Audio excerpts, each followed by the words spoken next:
Быйыл Кыргызстандын тарыхында из калтырган инсандардын эки маанилүү мааракеси белгиленүүдө. Таанымал жазуучу Чыңгыз Айтматовдун 95 жылдыгы жана анын атасы кыргыз мамлекеттин түптөөчүлөрүнүн бири болгон Төрөкул Айтматовдун 120 жылдыгы. Бул дата карата бүгүн Тышкы иштер министрлигине караштуу Казы Диканбаев атындагы дипломатиялык академияда юбилейлик конференция өткөрүлдү. Мамлекеттик ишмер жана дипломат Чыңгыз Айтматовду жана анын атасын эскерүү иш чарасына Кыргызстанда аккредитацияланган элчилер жана эл аралык уюмдардын өкүлдөрү катышты. Ошондой эле жазуучунун карындашы Роза Айтматова, жээни Асан Ахматов да чакырылган. Алар жазган Ата бейит китебинин бет ачары өтүп, докладдар жасалды. Бардыгы бир мүмкүнчүлүк түзүш керек. Бул ат эч качан дүйнө жүзүндө өчпөс үчүн.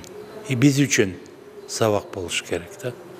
Анткени Айтматовдун философиясы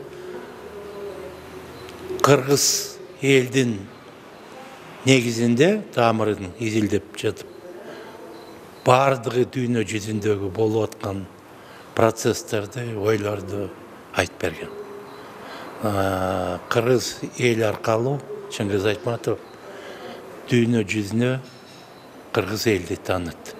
Мазмуну Төрөкул Айтматовдун жана анын жубайы Нагима Айтматованын өмүр баянынан алынган. Бул 37 жыл баягы Сталиндик репрессиянын күчөп турган кезиндеги окуялар ушул роман камтыйт да.